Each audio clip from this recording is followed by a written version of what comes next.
At every level of basketball, there are certain players who you watch and they just aren't like the norm. Even if they're not Kyle Anderson level where pretty much no one has seen that style of play before, there are at least certain things within their game that are different, that are unorthodox. And for years, I've tried to research why exactly these players succeed. Even if they're not the best players, they're usually the ones who are maximizing their ability the most. So by the end of this, you'll understand why it can be so valuable to be unique, or at least have unique components to your game as a basketball player. Some examples that maybe you've never thought of, and then how to find your game as a basketball player in its truest sense. And I think this is going to change your perspective on how you train and play basketball. And before we start, I want you to think about players that you would find unorthodox. And honestly, a lot of the superstars that we see in today's age, they're all pretty unique. SGA has a pretty unique movement style, the physicality in the mid-range, even his jump shot is a little bit unique, and I can go on and on there. Obviously Jokic, we've never seen a player like him before. Wembanyama, of course, but that's an outlier. Harden, super unorthodox player, Giannis, but it's not just the superstars, right? If you watch any basketball game at any level, there are at least going to be a few role players who also have somewhat unique games or components to their game. So the Pat Spencers or the Jordan Millers of the world, Marcelinho Huertas, if you know, you know, Pascal Siakam, TJ McConnell, CJ McCollum. I could go on and on with players who don't really fit the norm, players who you would watch and be like, they got an interesting game to them. And then again, you have the specific areas of certain players' games. Maybe it's a skill, a move that they use. Donovan Mitchell with the high pickups and the sham guides. Not many players were doing that on a wide scale before him. Con Knipple getting open so damn often on screens. Emmanuel Quickley's floater game. Cade Cunningham's pace.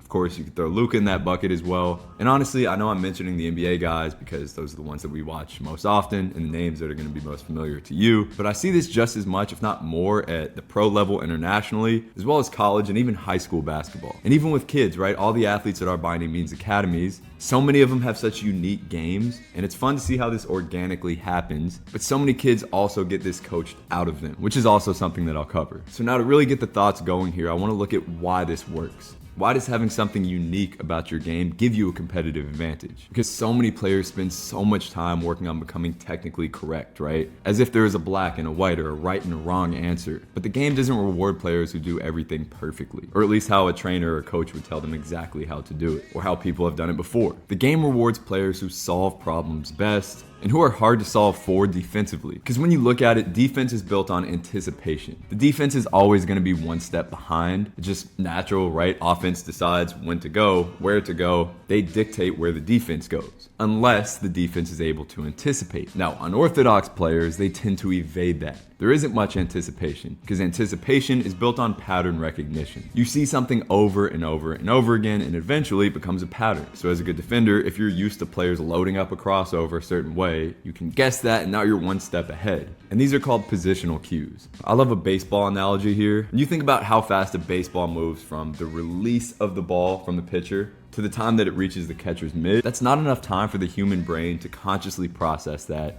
think about where the ball is going, and then load up to swing it and actually make contact with the ball. Just doesn't work like that. We don't have that capability as humans. And again, it's the same thing in basketball. If you're constantly reacting to what players do and not anticipating beforehand, it's impossible to get a stop. But what allows good baseball players to be able to hit the ball is a subconscious process where they're noticing the postural cues. Again, they're not thinking about this, but it gives them some clues as to where the ball is going and how fast it's going to go. So in this example, imagine if a pitcher has an unorthodox release. If the hitter's never seen that before, it's going to be harder to anticipate. And it's the same thing in basketball. If you move just a little bit different than everyone else, if your timing, your rhythm is just a little bit off, sometimes this looks great, sometimes this looks funky, but the defense can't anticipate this anymore. So Shea and Harden are perfect examples here. Harden just being a lefty in general already helps. That's one reason why lefties, to me at least, have an advantage built in, because so many players are used to guarding the right-hand player, so when they guard a lefty, everything's a little bit reversed and different. Shea with his angles and his ability to be slippery makes it very tough to anticipate. And again, the list could go on and on here. The second reason why this is so valuable is self-organization. In other words, you find what works for you. You adapt your game to your individual constraints, to the profile that makes you you. Every player has different limb lengths, right? Their arms and their legs and their frame in general is just different. Every player played different sports growing up and tried different movements.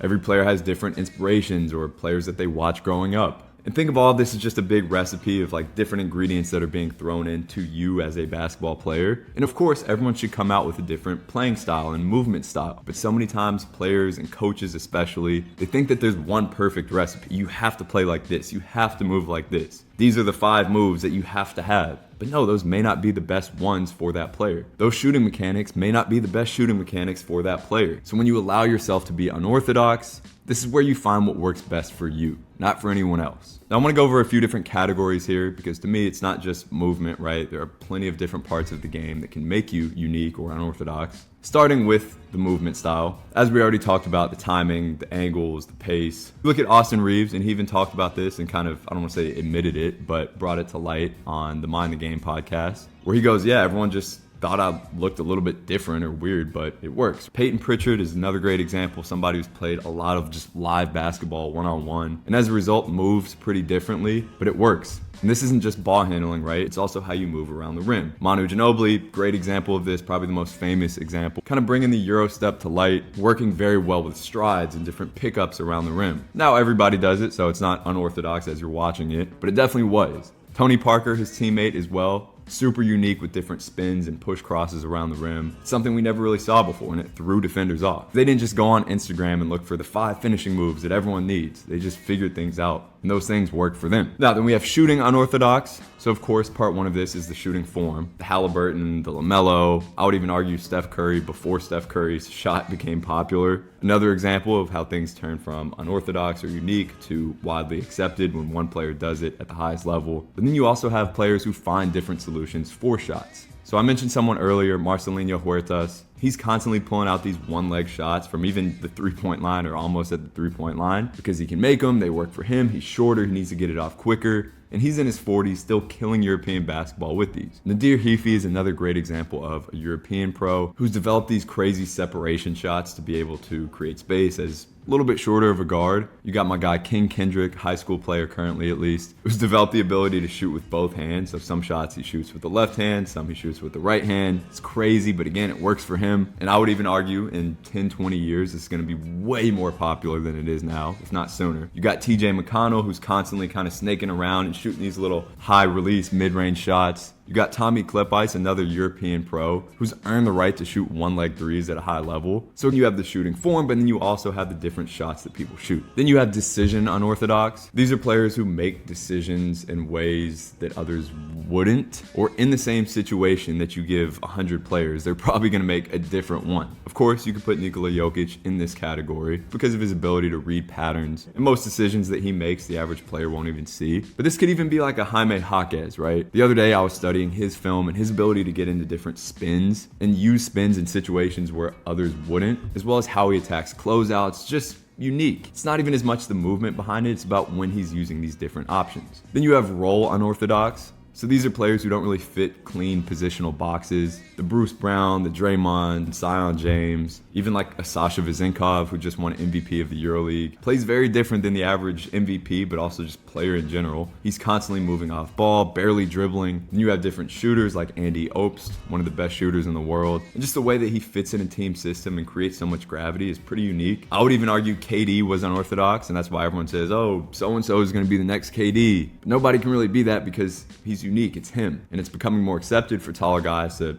play off the bounce now. But I would argue, again, that's because of Kevin Durant. You got a guy like Naz Reid, right? I could go down this list for a while, but these are players who don't just subscribe to being X type of player because a coach wanted them to fit in their system, but they adapted their game to fit what worked best for them. So now, in terms of how you actually find your level of unorthodox as a player, it's not actually about looking to be unorthodox. It's about looking to solve problems in a way that works for you. Now, where this starts is not just watching one player. I know a lot of young players who watch literally just one of their favorite players and they try to mimic everything, and that's good as long as you also are getting different inspirations. So watch a bunch of different players, right? Not even just the ones that fit how you already play or how you look, how you're built. Gain inspiration from a bunch of different sources, try to mimic these things, pull it out in live play, and then put your own flair on it. Secondly, play a lot of basketball. Not just 5v5, but different small-sided games where you can try out different solutions. So certain live finishing games where you have a ton of different reps to be able to experiment. Different types of 1v1, maybe playing off the catch. Put yourself in a bunch of different live situations so you can experiment, and this is where you use the inspiration from all these different players that you're watching. And make sure to do this against bigger players, faster players, better players, stronger players. This is what really forces you to be creative. If you look at LaMelo's game, for example, and a bunch of other players who grew up playing against older players, they started to find some unique solutions, and that's why their game is